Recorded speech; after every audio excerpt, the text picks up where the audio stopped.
Evangelho segundo Lucas. Evangelho de Lucas, capítulo 2. Evangelho de Lucas, capítulo 2. Eu queria ler com vocês a partir do verso 8. Evangelho de Lucas, capítulo 2, a partir do versículo 8. Hoje a gente termina uma série de estudos que nós temos feito. E essa série de estudos chama-se Cenas dos Próximos Capítulos, exatamente porque a gente queria perceber o que aconteceu desde que Cristo foi prometido. Então nós estudamos e viemos caminhando algumas profecias do Antigo Testamento sobre a vinda de Jesus. Ontem à noite nós falamos um pouquinho do nascimento dele, do que aconteceu depois do nascimento dele, 40 dias depois do nascimento dele, com o cântico de Simeão. E hoje eu queria conversar com vocês sobre aquela fatídica noite, quando Jesus nasceu. E eu queria conversar com vocês algumas coisas que estão aqui no Evangelho de Lucas, capítulo 2. Todas essas pregações, gente, elas estão disponíveis lá no site da igreja, estão disponíveis no YouTube, se vocês quiserem assistir depois. Até a última série todas já estão prontas. Essa que a gente vai aprontar agora e de agora até nos próximos dias, essas 4 pregações do mês de dezembro vão estar disponíveis para vocês. Mas as últimas até novembro, que foi o mês da família, já estão todas disponíveis lá no site da igreja, no YouTube, está tudo disponível para vocês poderem assistir, reassistir e divulgar depois. Evangelho de Lucas, no capítulo 2, a partir do versículo 8. A Bíblia diz assim: havia naquela mesma região pastores que viviam nos campos e guardavam o seu rebanho durante as vigílias da noite. E um anjo do Senhor desceu aonde eles estavam, e a glória do Senhor brilhou ao redor deles. E ficaram tomados de grande temor. O anjo, porém, lhes disse: não temais. Eis a que vos trago boa nova de grande alegria, que o será para todo o povo. É que hoje vos nasceu na cidade de Davi o Salvador, que é Cristo o Senhor. Isso vos servirá de sinal. Encontrareis uma criança envolta em faixas e deitada em manjedoura. E subitamente apareceu com o anjo uma multidão da milícia celestial, louvando a Deus e dizendo: glória a Deus nas alturas e paz na terra aos homens a quem Ele quer bem. E ausentando-se dele os anjos para o céu, diziam os pastores uns aos outros: vamos até Belém e vejamos os acontecimentos. Foram apressadamente, chegaram a Maria e José e a criança deitada na manjedoura.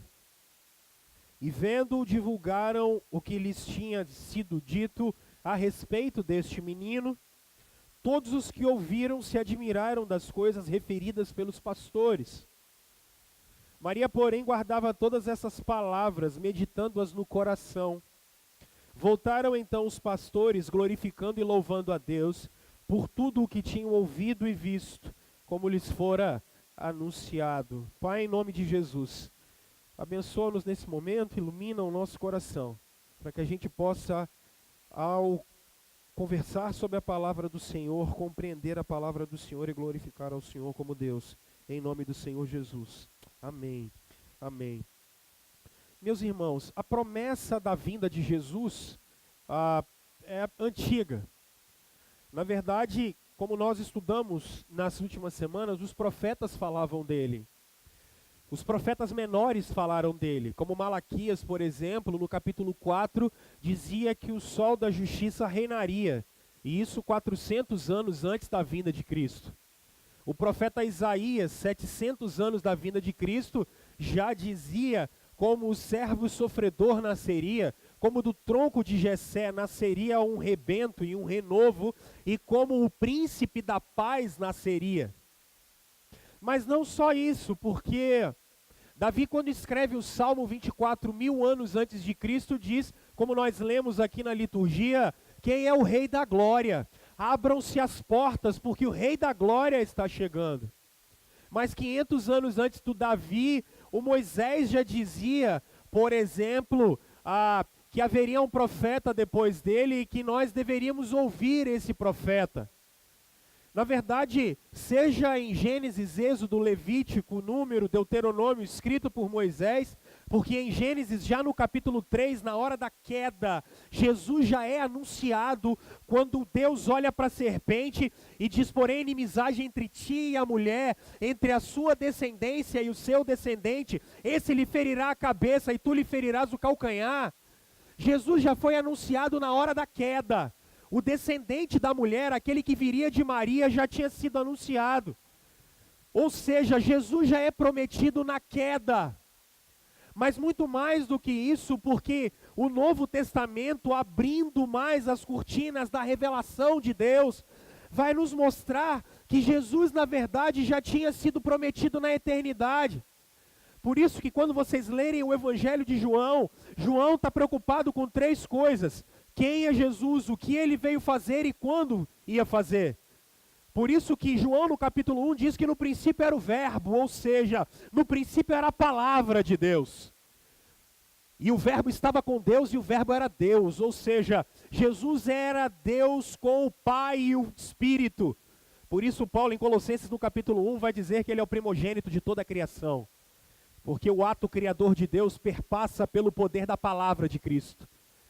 Ele já estava na criação dizendo: haja luz e houve luz, porque ele é a palavra encarnada.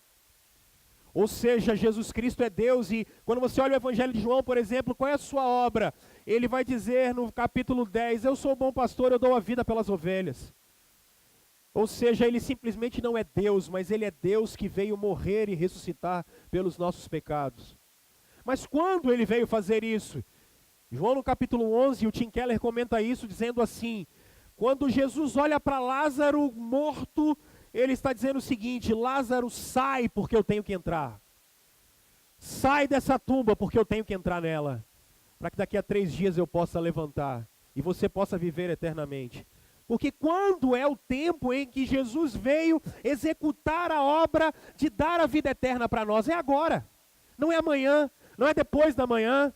Mas quando o verbo, ou seja, Deus se encarnou, Deus se fez homem, habitou no meio de nós, morreu e ressuscitou, é agora o tempo da salvação.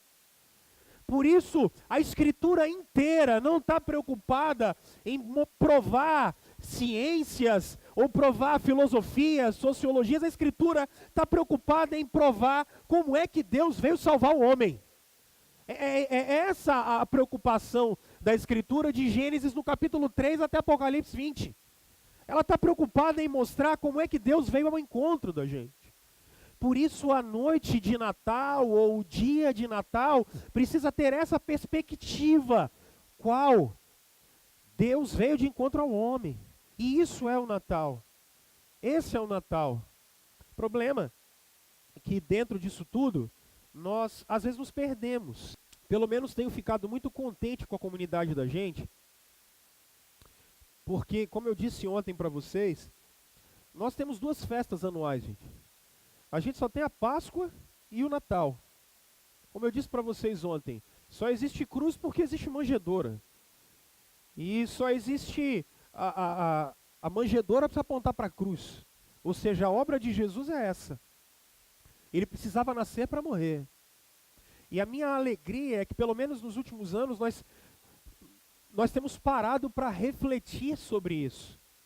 Só que não é muito incomum eu conversar com vocês, e alguns já me abordaram várias vezes dizendo assim: mas pastor, Jesus não nasceu em 25 de dezembro. Claro que não. E se nós pararmos para pensar, nós temos dificuldade na antiguidade de perceber o nascimento de pessoas importantes da história. Quando nasceram os imperadores, nós às vezes não temos isso, os imperadores antigos. Quando nasceram homens importantes da história, nós não sabemos. Não tinha cartório de ofício de 3º registro. Não existia isso, não sabemos. Essa data nós não temos. E qual o problema que temos em convencionar o dia 25 de dezembro? Ah não, pastor, isso é um problema do Império Romano. É claro que é. Que até o 4º século a gente não comemorava Natal, nem Páscoa. A gente não comemorava isso. E qual é o problema? Não tem problema nenhum. Nós passamos a comemorar Natal, Páscoa a partir do quarto século. E por que se comemorou a partir do quarto século em 25 de dezembro? Bom, simples, a gente convencionou essa data, porque como o império começou a ser cristianizado, a partir do quarto século, e o dia 25 de dezembro era a festa do Sol Invictus, ou do Sol Invencível, porque os romanos adoravam o rei Sol. E é muito interessante, eu acho que 25 de dezembro tem tudo a ver com Jesus. Você é doido, Rômulo? Não. Porque se você olhar dia 21, 22 e 23 no hemisfério norte, eles vivem o solstício de inverno. Ou seja, são os três dias em que a gente existe, são as noites mais longas do ano. E os romanos convencionavam o dia 25, porque depois da noite mais longa do ano, o que vem? O sol, a luz. Então, o que eles fizeram? Convencionaram, como as escrituras diziam, que Cristo é a luz do mundo nessa data. Qual o problema que existe nisso? Nenhum. Porque o sol só está lá porque Cristo colocou ele lá. Até ajudou a gente. Foi bom. Pelo menos você não vai esquecer nunca porque é 25 de dezembro. Ah não, pastor, mas esse negócio é muito capitalista. Peraí, capitalista é de 150 anos para cá. Até 150 anos atrás ninguém nem sabia que palavra era essa. Isso é coisa de marxismo para cá. Não, porque a gente dá presente, parou. Os romanos já davam presentes. Antes de existir capitalismo, mercantilismo e todos os ismos. Porque os romanos, a partir de 17 até 27 de dezembro, eles comemoravam uma festa chamada Saturnália. E na Saturnália o que eles faziam? Trocavam presentes. Os cristãos só se apropriaram disso para dar presente um para o outro. Qual o problema disso? Nenhum. Fiquei bonito, ganhei um relógio da minha mulher, vocês gostaram? Não, já estou usando para deixar ela feliz. Isso é bom. Ó, o Natal deixa a gente mais bonito. Que legal. Vocês possivelmente também estão felizes. E qual o problema de trocar presente? Nenhum, você ganhou o 13º. É bobeira isso. Só porque nós nos apropriamos de uma festa que já existia. Só colocamos um nome diferente. Isso é pecado, pastor? Não. Você idolatra o dia? Eu não. Não tem problema nenhum com isso. Isso é bobeira da nossa parte. E quem fica pegado a isso é porque esqueceu qual é realmente o sentido da coisa. Quem fica agarrado nesse negócio de dia, de data, de presente, de não presente, é porque não entendeu o que a Escritura quer mostrar. Esse é o negócio. Então, se a gente troca presente, ou se a gente tem uma data, qual é o problema? A gente às vezes fica pegado à bobeira e esquece o que existe de essencial. E o que existe de essencial? O que existe de essencial é o que vocês acabaram de ler. Número 1, sabe o que o Natal significa? Olha, em primeiro lugar, o verso 9. E um anjo do Senhor desceu onde eles estavam. E o que o anjo do Senhor fez? Verso 10. O anjo, porém, lhes disse: não tenham medo, eis aqui vos trago euangelion. Essa é a palavra grega. Eu trago o evangelho para vocês. Eu trago a boa notícia. Eu trago o evangelho. E que o evangelho é? Número 1, é uma notícia que vem de Deus para os homens. Quem é o cara que está aparecendo aqui? Gabriel. E o que Gabriel está fazendo? Ele é o emissário de Deus para avisar aos homens uma boa notícia. Ou seja, o evangelho é uma notícia que nasce de Deus para os homens. O que é o Natal? O Natal é a iniciativa de Deus chegar até os homens.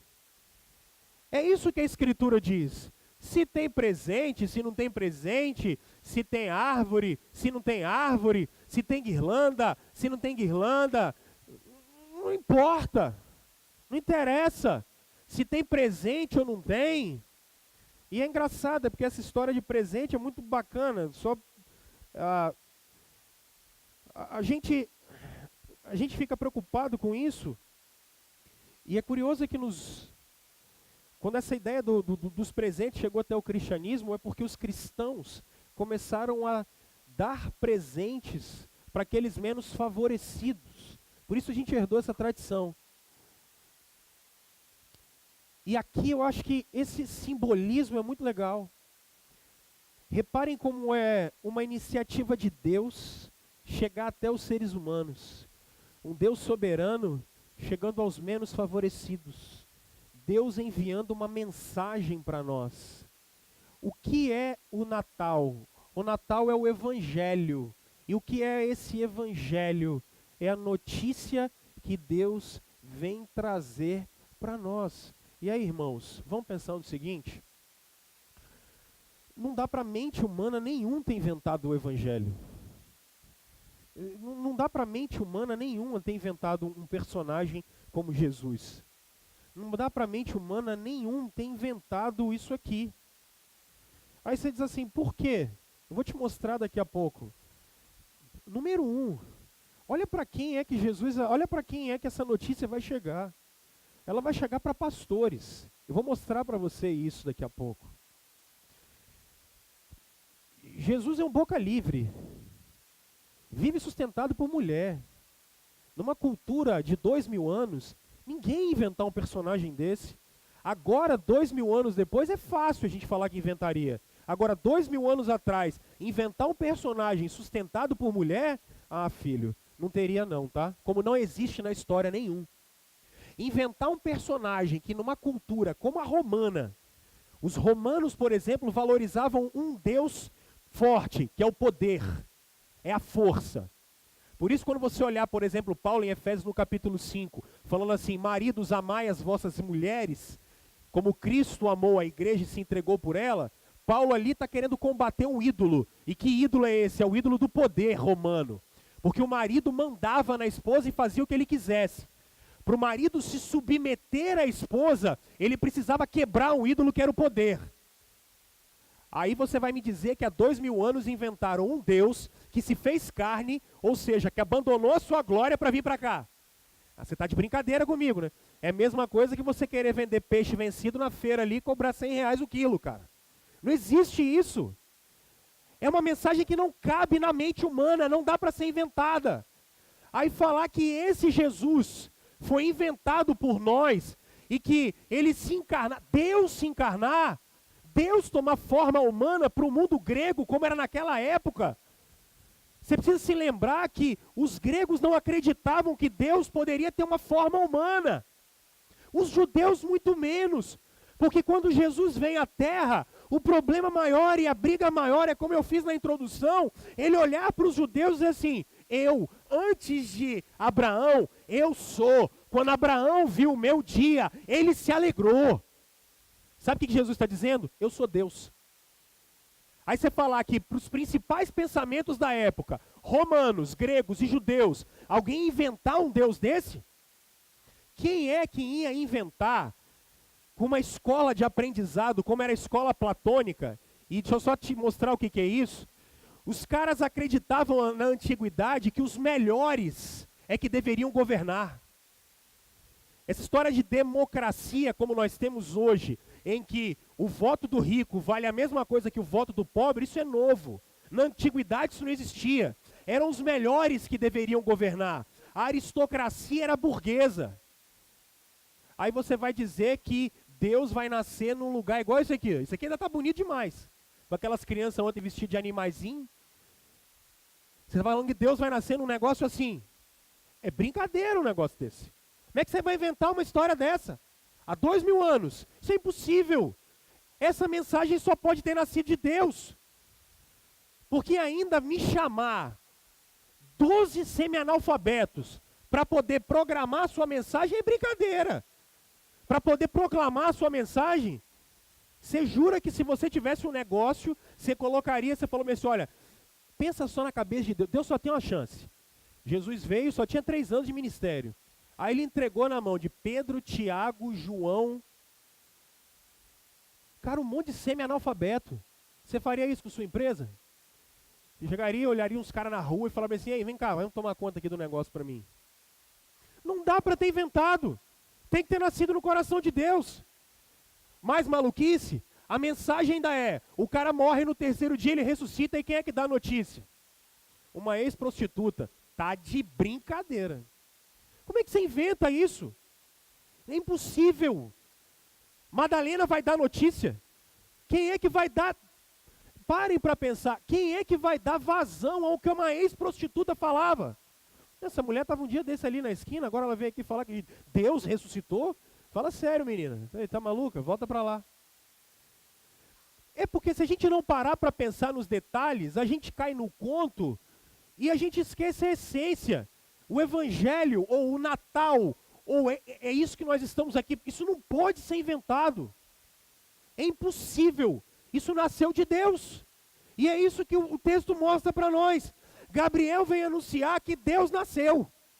Essa é a questão. Agora, número 2, se é uma notícia que vem de cima para baixo, que vem de Deus para os homens, a questão é, para quem é essa notícia? E é aqui que a gente se pega um pouquinho mais. Essa notícia é para quem? Aí o anjo me aparece para pastores. Tudo bem, o senhor é pastor. Não, mas eu sou um. Você não viu esses que estavam lá? Você vai ter que se lembrar do Jacó, por exemplo, quando vai ser pastor de ovelhas. O Jacó vai ser pastor de ovelhas lá na casa do sogro dele, do Labão, que na verdade é seu tio e depois vai virar o seu sogro. Qual é o trabalho do Jacó? Jacó não dorme de noite. Quando é que você vai ver isso? Quando ele vai reencontrar com Labão, porque ele sai fugido, mudaram o salário dele mais de 10 vezes em 20 anos de serviço. E o que ele vai fazer? Ele vai fugir. Quando ele vai falar para Labão, fala assim, por que você foi embora? Jacó diz assim, cara, você está de brincadeira comigo. Eu fiquei trabalhando no frio durante as noites, todos esses anos, porque o pastor não dormia à noite. Mas por que ele não dormia à noite? Não dormia à noite esperando porque talvez os lobos ou as feras podiam vir comer as ovelhas. Eles não dormiam à noite. Então, automaticamente, como elas ficaram fora da cidade, esses caras praticamente não tinham vida social. Eles só ficavam de longe. Porque cuidavam de animais e, às vezes, eles é quem preparavam os animais para os sacrifícios. Eles sempre estavam impuros cerimonialmente. Você nunca ia ver um pastor dentro de um templo. Um pastor de ovelhas nunca estava dentro do templo para poder adorar a Deus. Ele sempre estava impuro cerimonialmente. Ele nunca podia entrar. Era um cara que tinha uma rotina de trabalho incessante, sem vida social, não podia ter vida religiosa. Para quem o anjo apareceu? Para algum fariseu? Para algum saduceu? Apareceu para Herodes? Apareceu para algum aristocrata? Apareceu para algum homem rico? Apareceu para alguém que estava na fila para poder entregar um sacrifício? Não. Deus apareceu e mandou o anjo levar essa mensagem para quem estava completamente excluído da sociedade, para quem estava completamente excluído da vida em comum. Porque a mensagem do Evangelho nasce em Deus para aqueles que precisam da mensagem da salvação. A mensagem vai para quem é necessitado.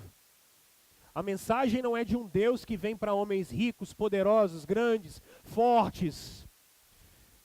A mensagem vem para doentes. A mensagem vem para quem é visto pelas pessoas e às vezes deixado de lado.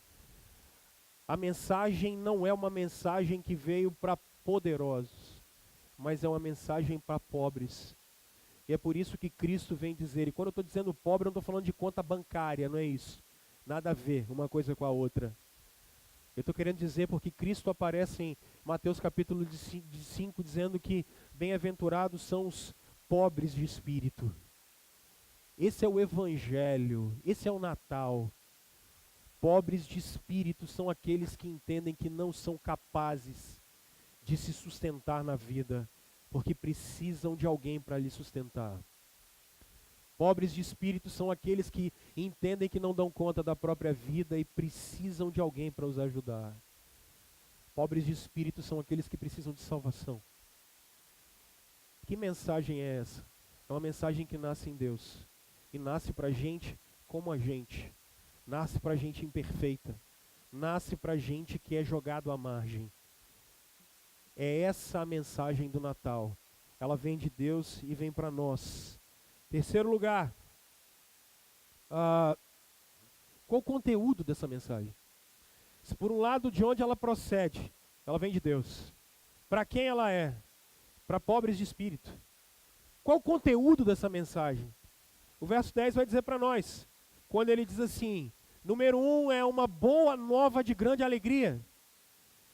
Mas ele diz que não é só isso, que é para o povo. O povo estava esperando. Agora,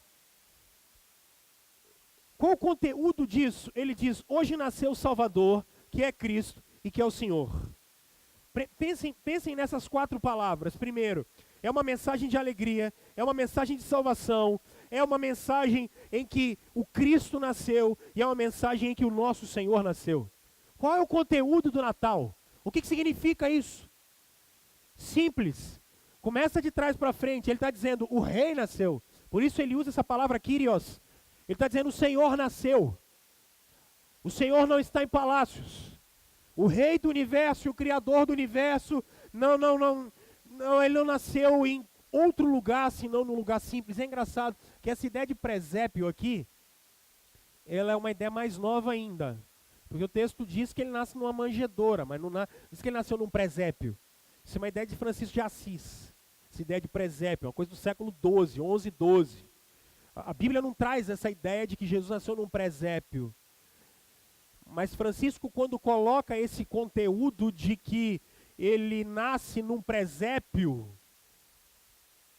até porque você ia ter um curral desse, era mais difícil. Era mais fácil ser uma gruta, enfim, alguma coisa assim, para guardar os animais.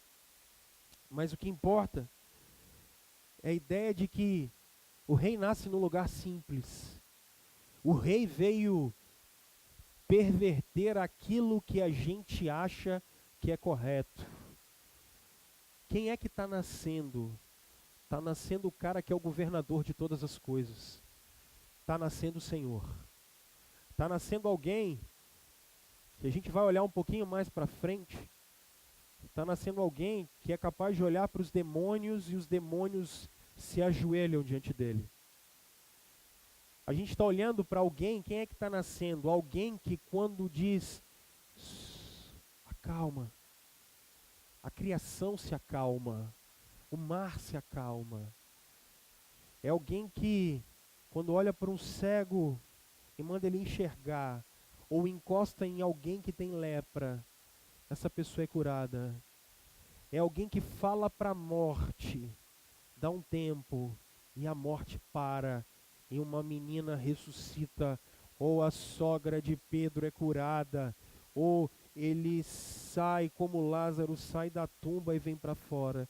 Porque quem está nascendo, quem tem o domínio da morte, quem tem o domínio do mundo espiritual, quem tem o domínio de perdão de pecados, porque alguém olha para ele e diz assim, quem é que falou que você tem poder de perdoar pecados? Só Deus pode fazer isso. Porque ele tinha olhado para um paralítico e falado, seus pecados estão perdoados. E aí a galera fala, você é Deus? Ele diz assim, sou, levanta e anda. Porque o mundo espiritual está aos pés dele. O mundo físico está aos pés dele. Porque quem está nascendo é o Senhor. Essa é a notícia.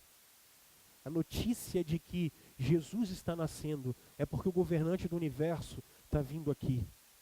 Mas por que essa notícia é uma notícia de grande alegria? Porque ele diz, Cristo está nascendo. A palavra Christos, ou Messias, ou Machia, é a mesma palavra, significa que o ungido está nascendo. É sobre quem o Espírito de Deus repousa. E sobre quem o Espírito de Deus repousa? Sobre Deus. Não é só a mensagem de que o rei está nascendo. É a mensagem que Deus está aqui na terra. É a mensagem que Deus estava pisando no meio de nós. E por que Deus estava pisando no meio de nós? Porque o anjo está dizendo, o Salvador nasceu. E aqui a gente precisa parar um pouco para pensar no seguinte. Se é o Salvador que está nascendo, eu quero que vocês percebam o seguinte. Só Deus pode executar a obra da salvação. Ela não vem de nós. Ela é uma obra de Deus.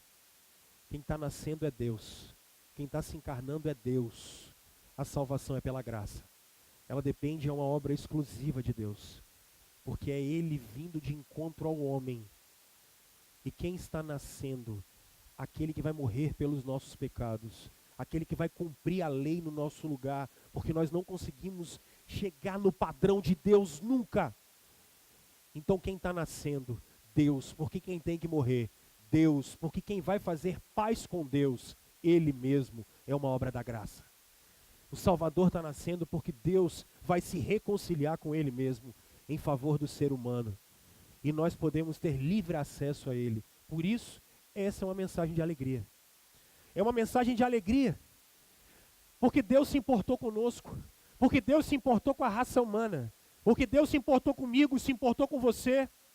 Deus se importou, inclusive, quando Jesus ora, dizendo assim, eu estou orando não só por esses, em João 17, mas eu estou orando por todos aqueles que ainda vão crer no meu nome.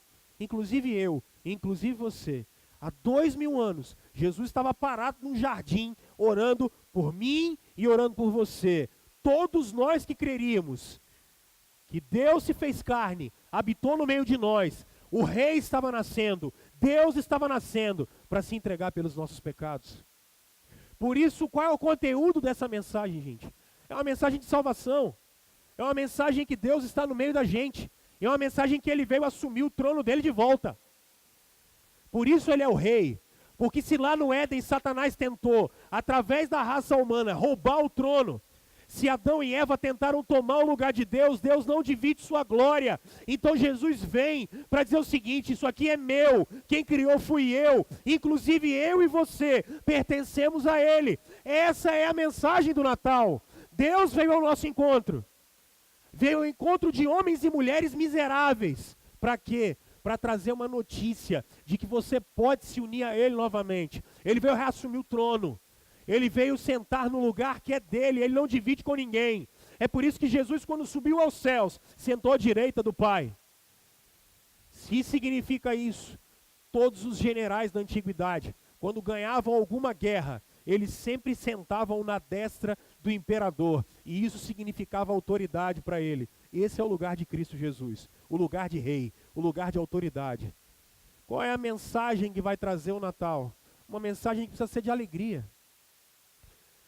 Mas, quando eu digo uma mensagem de alegria, eu digo porque, assim, por fim, nessa parte,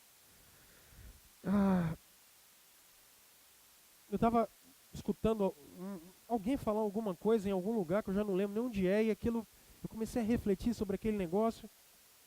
Alguém estava falando, estava lendo, ouvindo alguma coisa histórica, e alguém estava dizendo assim, você ser escravo de homens não é tão ruim quanto ser escravo do pecado.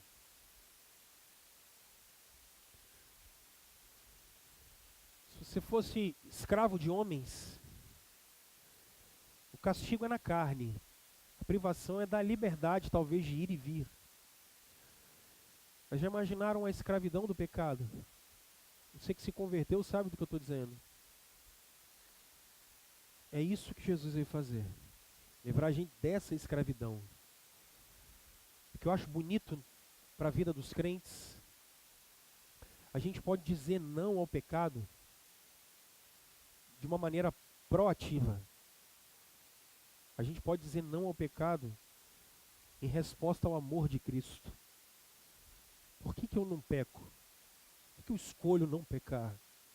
Eu escolho não pecar por causa do meu Salvador. Escolho não pecar não é pela dor, não é pelo sofrimento, mas é por amor a Cristo, em resposta do que Ele fez. E a gente não precisa ser mais escravo do pecado.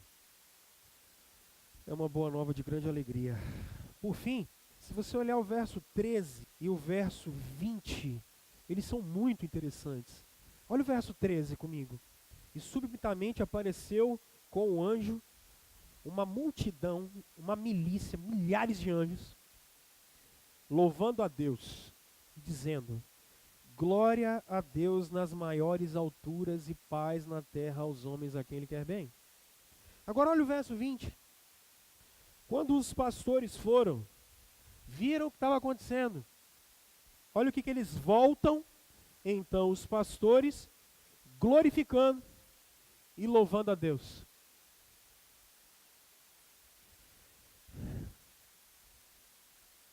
É uma mensagem que nasce de Deus, é uma mensagem para homens e mulheres que precisam, é uma mensagem de grande alegria porque o Rei, o Salvador nasceu. Agora, o que isso tem que gerar na gente? Em primeiro lugar, louvor e adoração. Essa é a mensagem do Natal e do nascimento de Jesus. Louvor e adoração. Na boca dos anjos isso vira louvor. Na boca de homens que compreenderam a mensagem, isso vira louvor e vira adoração. Porque a mensagem é sublime demais. Porque a mensagem é gloriosa e grandiosa demais. Vocês já pararam para pensar na dimensão disso aqui? Irmãos, por muito menos nós adoramos o dinheiro. Entregamos nossa vida a Ele. E deixamos Ele consumir nossa vida. Por muito menos a gente se entrega às paixões do nosso coração. E adoramos as nossas paixões, os nossos sentimentos. Adoramos nossos sentimentos, nos prostramos diante deles e deixamos eles nos sucumbir. Por muito menos a gente adora pessoas, sejam elas da nossa família ou não. Adoramos cônjuges, filhos, como eu tenho falado durante todo esse ano para vocês. Por muito menos. Na verdade, por quase nada.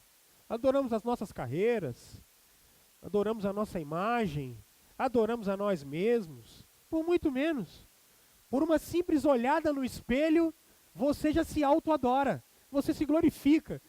Você ainda é capaz de dizer, rapaz, já tinha tempo que eu não me via lindo desse jeito. Por muito menos. Muito menos. Por muito menos, tem gente, por exemplo, acabando a vida, e você olha na rua, a galera acabando com a vida por causa de droga. E seja ela qual for, seja álcool, cigarro, seja comida. E a gente adora isso. Agora, essa mensagem, ela deveria gerar adoração a gente. Ela deveria. Porque, em primeiro lugar, o alvo da adoração aqui não acaba. Porque a sua beleza acaba, seu dinheiro acaba. Se não acaba nessa vida, a beleza acaba antes, né? Mas se não acaba nessa vida, da sepultura não passa. Da sepultura não passa. Aqueles que adoram talvez imagens, elas se quebram. Personagens, eles morrem. Agora, o alvo da adoração aqui não morre. O alvo da adoração aqui não acaba. Mas não é só isso. O alvo da adoração aqui, ele não te consome. Pelo contrário, quanto mais você o adora, mais vida ele coloca em você. A diferença está aqui. Porque quando você adora o dinheiro, ele consome a sua saúde. Quando você adora a sua saúde, você acaba com o tempo. Quando você talvez adora o tempo, você perde outras coisas. Agora, quando você adora o Filho de Deus, quando você se prostra diante do Filho de Deus, quanto mais tempo você está de joelhos diante dele, quanto mais você submeter a sua vida a ele, mais vida você terá. E não só uma vida agora, mas uma vida eterna que na vida dos que creram já começou. Essa é a diferença. Por que essa mensagem tem que gerar adoração? Porque a tua vida começa aqui. A vida começa, na verdade, quando nós nos ajoelhamos diante de Cristo. A vida começa quando nós nos prostramos diante de Cristo. Quando nós compreendemos que Ele é o nosso Salvador. E a partir de agora, nós submetemos nossa vida a Ele. E a nossa vida é de constante encontro com aquilo que Ele disse é a verdade. E eu vou viver para Ele. Porque eu não consigo mais não viver para Ele. O amor dEle vai me constranger. Eu não consigo não viver para Ele. Eu vivo para a glória dEle. Eu vivo para Ele. Eu quero servir a Ele. E quanto mais eu sirvo a Cristo, mais perto da luz eu estou. E quanto mais perto da luz eu estou, mais as trevas do meu coração vão se dissipando. Mais os ídolos do meu coração vão caindo. Mais aquilo que eu dizia que era verdade vai se dissipando e eu vou substituindo isso pela verdade de Cristo no meu coração. Isso é uma vida de prostração e adoração. O ídolo aqui não morre. E também não gera sua morte. Ele não acaba. E a adoração dele aqui também não acaba, porque ela é eterna. Porque quanto tempo nós vamos adorar a Cristo? Não dá para mensurar. Eternidade não é tempo. A gente vai adorar Ele a eternidade inteira. E ela precisa começar agora. Último lugar, sabe o que eu acho bacana? Verso 17. E vendo, divulgaram.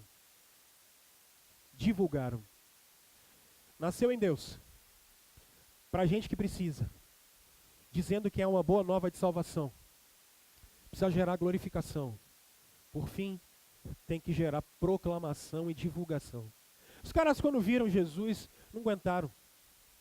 Voltaram avisando. Imagina o rebuliço que isso não causou. Voltaram avisando. Voltaram dizendo: o rei nasceu. Aquele que a gente esperava nasceu.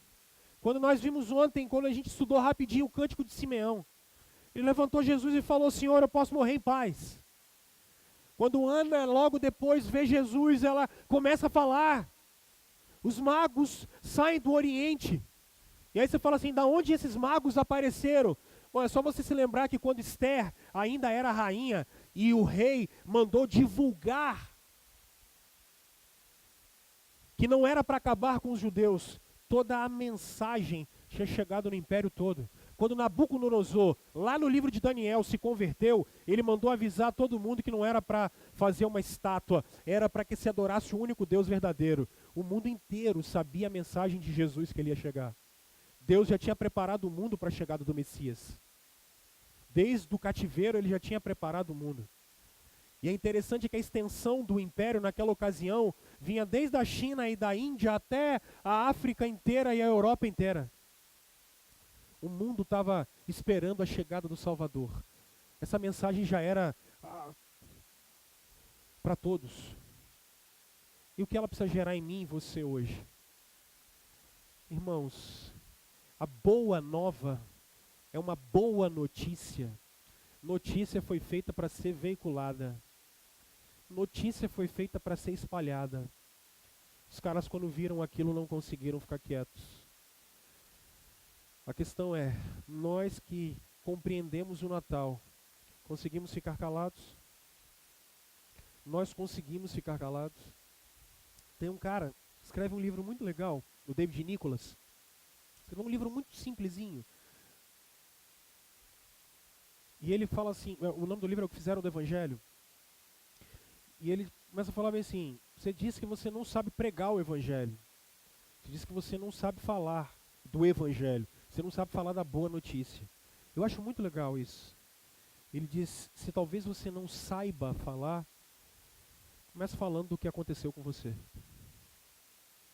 Comece falando do que aconteceu com você. Como é que esses pastores chegaram? Vimos o Senhor. Vimos o Messias. Quando Jesus ressuscitou, o que as mulheres falaram? Vimos o Senhor. Quando Tomé chegou, o que os 11 falaram? Os 10, né? Vimos o Senhor. Vimos o Senhor. O que Paulo falava em Atos 9? Ele apareceu para mim quando eu tinha vindo para cá, quando eu estava vindo para cá. Não tem mistério, gente. Conta só o que aconteceu com você. Conta o que você era. Conta o que ele está fazendo com você agora.